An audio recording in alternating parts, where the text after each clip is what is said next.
it really made me think more about the game or the games or practice before I play them, which makes me play better because now I always have micro goals in mind. So we've been working together for what, about 4 or 5 months now? Yeah. And you finished the program about a month ago, maybe a bit more. And so I want to go back in time and see where you were. What was the situation, what you learned from the program and where you are now. Okay, so how about you start by talking a little bit about your story right before joining the program? What made you want to do it? We were losing a bunch of games, and I was sort of like losing confidence, and I wasn't sure what to do. Something wasn't going well for me. I wasn't really sure mentally how to deal with it. Like what? Give us example on the field. What could have? What was giving you some issues? Like, let's say I was messing up like a couple passes over the game. I would kind of have sort of negative thoughts, and I wasn't really sure how to deal with it. Exactly. Yeah. And yeah. I remember talking about that with you at the very beginning. And so while we started the program, I remember the confidence. I remember the doubts after making mistakes. Yeah. And so in the program, right away we start with the self-awareness and the goal setting. And I want you to talk to me a little bit about that. How did that help you kind of start a new momentum to work on your self-awareness and your goal setting? Do you remember those 2 modules? Yeah. I feel like the self-awareness helped a lot because it made me realize kind of where I was and sort of what I needed to work on. Yeah.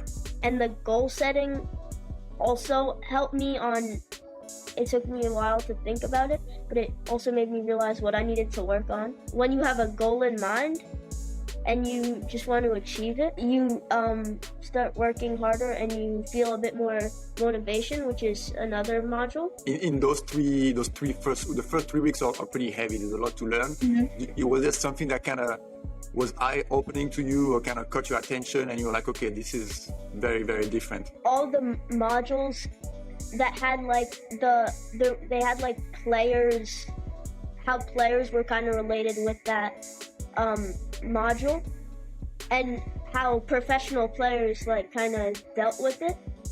The inspiration. Mm-hmm. So each week, each module, there's an inspiration from a professional player, which kind of tell you that they are using exactly those tools as well.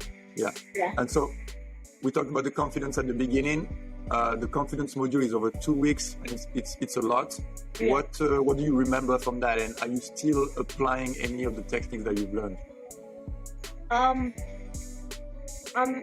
I believe like there was a technique that kind of just told me like kind of what to say and like do to kind of just feel more confident, and I started to feel more like excited and ready and just be more creative and try more things that I might have not before.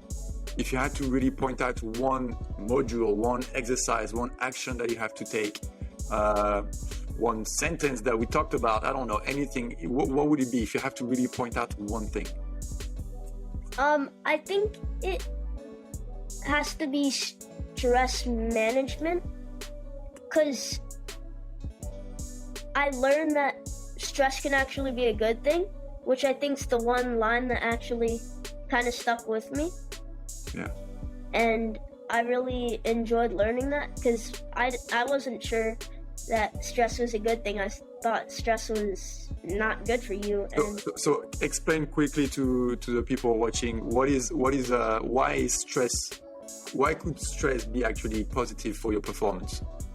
If you don't have enough, you're kind of just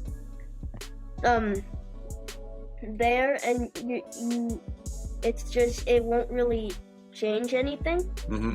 But when you have too much, you kind of feel like a weight on your shoulders. And then when you have the right level, what happens? And when you have the right level, you feel even better than you did if you would not have enough. Exactly. And obviously way more if you had too much stress. Yeah, the idea is that you can only get into your highest zone of performance only when you are at the right amount. Too much or not enough will not bring you there. Okay. Good. So last question is about now. So how do you feel now? What do you use a lot in your day-to-day training, or is there something that makes a difference in your approach of the games? Because obviously we talked about before, we talked about during, so now it's more like now that you are done with the training, how do you feel? What do you take out really that you're still using, etc.? I feel like it really made me think more about the game or the games or practice before I play them, which makes me play better because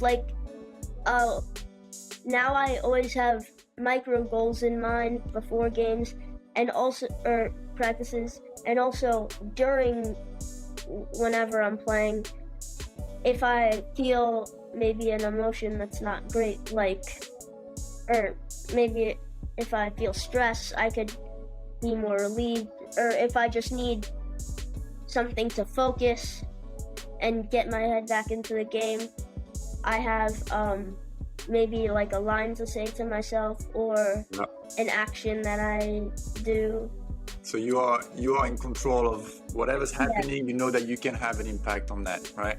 Perfect, wonderful. That's I'm happy that you feel this way and that you are having all those tools and you're still using them, because that's the point. Okay, you can only own your greatness if you really understand what's happening and then how you can have an impact on that. Is it going to happen all the time? Of course not. We know it's not, but at least you can have some type of control on it.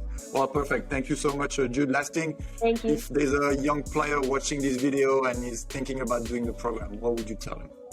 I would tell them if you do it, be motivated to actually do it.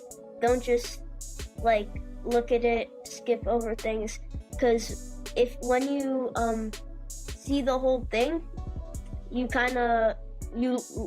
learn way more, and everything together just makes you feel way better than you did when you'll start the program. And I think it helped me out a lot, so yeah. Wonderful. Well, I'm really glad to hear that. Thank you so much, Jude. Yeah, thank you.